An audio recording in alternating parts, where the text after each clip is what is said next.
Described as strength training for your breathing muscles, it uses a handheld medical device that provides resistance as a person inhales through an adjustable tube. Scientists say it can lower cardiovascular disease risk in aging adults, and could also aid athletes in running faster marathons. High-resistance inspiratory muscle strength training, IMST, is meant to be done in reps like high-intensity interval training, with quicker, higher resistance breaths leading to cardiovascular, cognitive, and sports performance improvements. The technique may be more effective than going for a run at lowering blood pressure, especially in postmenopausal women. Professor Doug Seals of the University of Colorado Boulder praised it as a simple, drug-free alternative.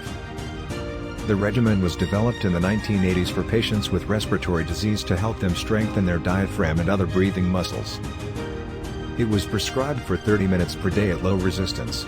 However, inspired by heat, researchers now believe that 30 high-resistance inhalations per day, 6 days per week, could provide numerous benefits.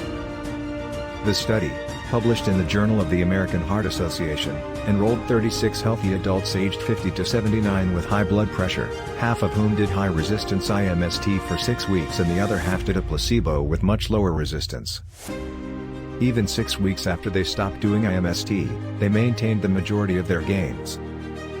The treatment group also saw a 45% improvement in vascular endothelial function, or the ability of arteries to expand in response to stimulation, as well as a significant increase in nitric oxide levels, a molecule important for dilating arteries and preventing plaque buildup.